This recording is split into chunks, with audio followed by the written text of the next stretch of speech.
maintenant à Étienne Chariot de venir nous retrouver. Bonsoir. Alors, vous allez nous parler du cadre de vie des Antoniens, c'est ça? Et de l'environnement.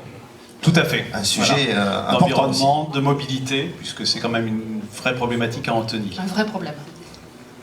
Notamment dans le centre-ville, mais aussi dans tous les quartiers pour pouvoir rejoindre le centre-ville. L'entrée, sortie, le matin et le soir est aussi très compliqué. Voilà. Donc moi je connais la ville depuis très longtemps, je suis un vieil antonien, j'ai vu que la salle était quand même assez jeune, mais il y en a quelques-uns qui sont des vieux antoniens comme moi, et on a vu Antony évoluer depuis 83, hein, puisque on était là avant 83 pour certains d'entre nous, et on a vu cette ville qui a évolué, hein. En 83, c'était un no man's land, Antony. C'était une ville qui n'avait pas d'urbanisme pensé et qui était assez décrépite et qui se dégradait du temps des communistes. Puis 83 arrive Patrick Devedjian qui a remis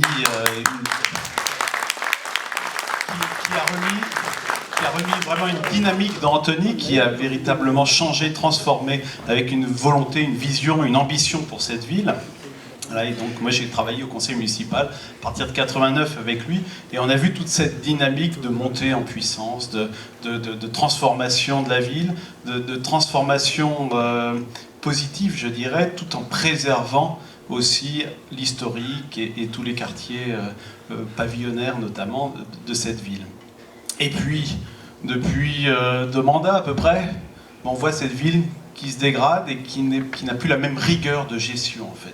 C'est la rigueur, on voit quelques photos là, où les choses se dégradent petit à petit. C'est un espèce de laisser-aller malheureusement qui est en train d'apparaître dans la ville. Bon, c'est peut-être un petit peu caricatural les photos, mais c'est de la réalité. Les photos ne sont pas photoshopées. Oui, c'est la réalité. C'est une réalité qui apparaît petit à petit, délitement. Et alors ce délitement, il se fait aussi dans l'esprit de l'urbanisme. Comme je vous disais, Antony, on l'a choisi, ou on y est venu et on s'y plaît, parce qu'il y a une certaine complémentarité, il y a une multitude d'abord de personnes. C'est une ville assez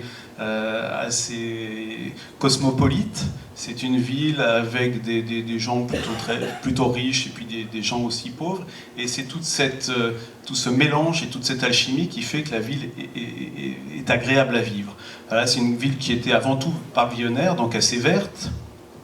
Et depuis cette mandature, plus que la précédente, hein, on est peut-être une élue à l'urbanisme qui freinait un peu les choses à l'époque. Mais depuis cette mandature, on s'aperçoit qu'il y a un laisser-aller, et un laisser-aller pour les bétonneurs. Donc on a des promoteurs qui peuvent faire ce qu'ils veulent sur cette ville aujourd'hui.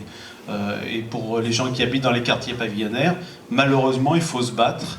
Et toute cette mandature, où j'ai été élu moi aussi, eh bien, il a fallu que je me batte avec les Antoniens contre les décisions du maire pour éviter un grand nombre d'immeubles parmi les quartiers pavillonnaires. Malheureusement, tous n'ont pas pu être évités. Et donc ça, c'est un élément qui est important parce que ça change la physionomie d'une ville, à la fois pour ceux qui habitent les pavillons, mais aussi pour ceux qui habitent à côté.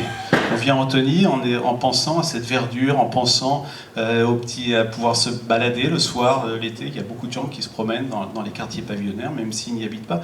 Et donc ce poumon de cet écrin qui existe en région parisienne, on a besoin. Hein. Paris est la ville la plus dense d'Europe et une des plus denses du monde. Eh bien, moi, j'ai pas envie d'aller habiter à Paris, sur les grands boulevards, avec le bruit et la circulation. Et donc, on a besoin de garder cette densité faible sur Antony, ce qui n'est pas le cas aujourd'hui. Le maire bétonne un peu partout. Et il bétonne ensuite sans penser à la circulation des gens. On voit dans le centre-ville, on construit des immeubles, mais on ne fait surtout pas les études de circulation qui vont avec. On construit on construit des petits bouts de pistes cyclables. Hein. Vous voyez des morceaux de pistes cyclables qui apparaissent. Alors parfois il y a des murs entre les voitures et les vélos qui sont même très agressifs. Hein. Je pense à la rue de l'Abbaye pour citer surtout celle-là, avec un petit bout de piste cyclable qui apparaît dans un sens mais pas dans l'autre. Et puis surtout qui n'est pas relié à autre chose.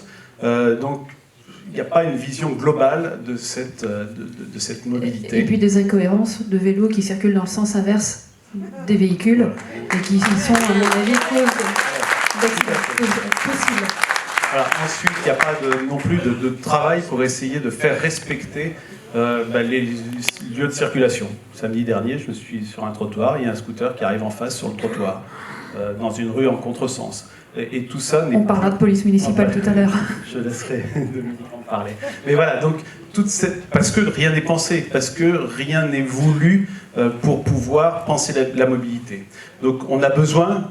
On a un programme. On en parle un petit peu du programme. Donc on a besoin de quoi? On a besoin de repenser cette mobilité. La ville est très, très large, très dense, hein, pas très dense, mais très étendue. On a 100 km de rue sur Antony, 200 km de trottoir, avec des quartiers pavillonnaires qui sont parfois loin des centres. Alors il y a un centre-ville, mais il y a plusieurs centres d'attractivité, que ce soit les pôles culturels, les pôles sportifs, les gares. Hein, les gares sont des endroits assez importants dans notre ville. Et rien n'est pensé pour amener les élèves d'un quartier pavillonnaire jusqu'au lycée, par exemple. Et donc tout ça est à repenser, tout un maillage est à repenser pour la mobilité en vélo, pour pouvoir respecter à la fois le vélo, le piéton et la voiture. Aujourd'hui, on a un peu l'impression qu'on veut faire pour le vélo, mais on ne le fait pas bien. Qu'on veut diminuer la voiture, mais on n'a pas pensé à la solution pour pouvoir permettre aux voitures quand même de circuler sur la ville. Et donc tout ça, il faut que ce soit revu dans une vraie politique d'ensemble. Dites-vous que sur la ville d'Antony, qui est quand même une ville avec beaucoup d'activités, beaucoup de véhicules et des voiries qui ne sont pas forcément dimensionnées, qui n'ont pas été conçues à l'origine pour toute cette population, nous n'avons pas une étude de circulation globale, même sur le centre-ville, nous n'avons pas une étude de circulation qui pense à l'ensemble des mobilités et qui essaie d'apporter une cohérence à l'ensemble et au flux nécessaire des habitants. Et nous aurons aussi à cœur de verdir, de respecter les quartiers pavillonnaires, puisque effectivement nous sommes soumis à un plan local d'urbanisme qui deviendra intercommunal bientôt. Mais ceci étant, il y a d'autres systèmes, d'autres villes ont mis en place des possibilités, des servitudes qui permettent de protéger des zones pavillonnaires. Deauville a été une des pionnières sur le sujet puisqu'elle a voulu préserver ses maisons colombages. Mais une ville qui nous est très proche et qui est importante pour nous puisque c'est Clamart, dont le maire est le président du territoire. Donc, comme c'est avec lui que l'on a négocié le plan local d'urbanisme intercommunal, je pense qu'il sera réceptif à notre volonté, à nous aussi, de préserver nos pavillons. Et puis, l'idée de verdir aussi, c'est de créer une pépinière sur Antony, de telle sorte à ce que ça soit un lien aussi social, que ça soit le lien avec les écoles, avec les petits, leur faire découvrir des plantes, des arbres, le plaisir de cultiver, le plaisir d'aller voir, et aussi de travailler avec des associations en termes de réinsertion. Donc ce sera vraiment une pépinière collaborative, et avec la possibilité pour des Antoniens, moyennant une charte, une convention, de pouvoir venir chercher des graines, des arbustes, etc., pour reverdir leur coin de quartier, recréer. On a la fête des voisins, on pourra avoir le petit jardin des voisins et recréer comme ça dans tous les quartiers une forme de dynamisme et de lien, apprendre à discuter à nouveau et à se connaître. Et il y a suffisamment de foncier. Il y a suffisamment de foncier pour développer un tel projet? Nous avons suffisamment de foncier, nous avons une zone qui est en déshérence depuis 10 ans, 60 hectares. Je pense qu'on trouvera la place à mettre une pépinière. Très bien. Si j'ai encore 2 minutes. Pas 2 minutes, mais une, oui. Une minute. Non, il y a un certain nombre de projets quand même qui nous tiennent aussi à cœur, qui sont des projets de réurbanisation. Donc on a le quartier Janzay, qui doit apporter un nouveau quartier, mais lui qui est bien conçu autour du piéton et de la verdure. Et puis on a aussi des quartiers, alors on a connu dans les précédentes mandatures, sous l'impulsion de Sophie Devedjian principalement, la Noyer Doré qui a changé de visage véritablement, avec des gens beaucoup plus heureux. Je pense qu'il y en a pas mal ici qui sont très heureux d'y être. Eh bien, on veut la même chose pour un certain nombre de quartiers qui aujourd'hui souffrent du vieillissement. Je pense à Guibault, les Parvis, Bièvre et Breuil. Je pense aussi à La Fontaine. Alors c'est une copropriété, c'est un peu plus de travail, mais il faut qu'on travaille aussi avec la copropriété pour améliorer l'espace public qui est partagé. Je pense aussi à Guilbeault, avec une gare qui coupe une résidence et ses écoles et lycées. Et absolument pas sécurisé. Et pas sécurisé, donc il faut qu'on y pense aussi à cela. Je pense encore à plein d'autres projets, mais la circulation à l'Orlyval, par exemple, c'est un super outil, l'Orlyval, pour aller d'Antony à Orly. Ça passe sur plein de quartiers, un quartier principalement d'Antony, le lycée, puis après sur Vissou. Orlyval, il y a, dans l'idée des grands énards que le maire soutient, c'est de le supprimer parce qu'on aura la ligne 18 qui viendra un jour, je ne sais pas quand. Mais de supprimer cet équipement qui existe, c'est une aberration. Donc nous, on veut le maintenir, on se battra pour le maintenir, et surtout pour créer une nouvelle station sur Antony et d'autres probablement à Vissou. On le voit à Vissou, le maire était déjà en train de construire ces stations alors qu'il n'a pas encore l'autorisation, mais d'être maire, c'est une question de volonté, c'est une question de dynamique, et c'est pas une question de laisser aller en se disant c'est le préfet. Étienne Chariot a eu du mal à démarrer, mais alors maintenant, on n'arrête plus. Hein.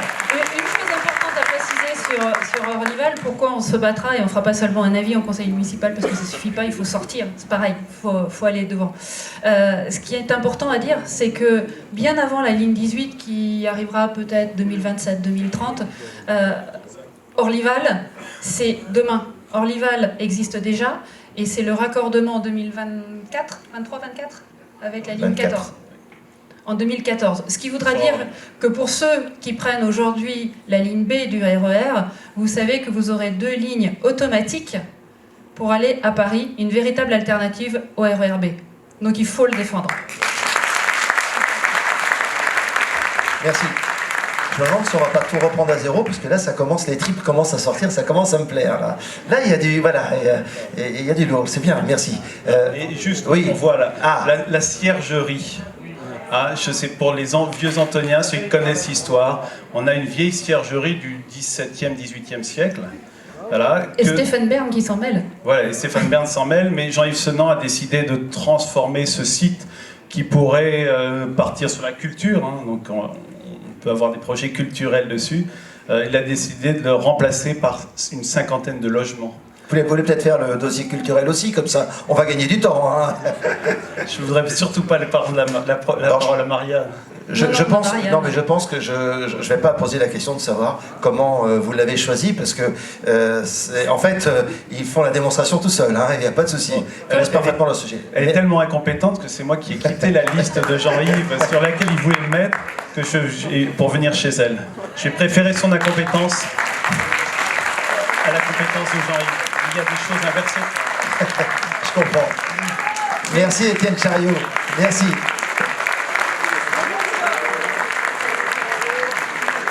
Quand je disais que c'était le choix des compétences. Oui, tout à fait, mais je suis témoin, pas de souci, mais là ça prend une belle tournure. Je ne sais pas comment vous le sentez, mais là, voilà, il y a du cœur.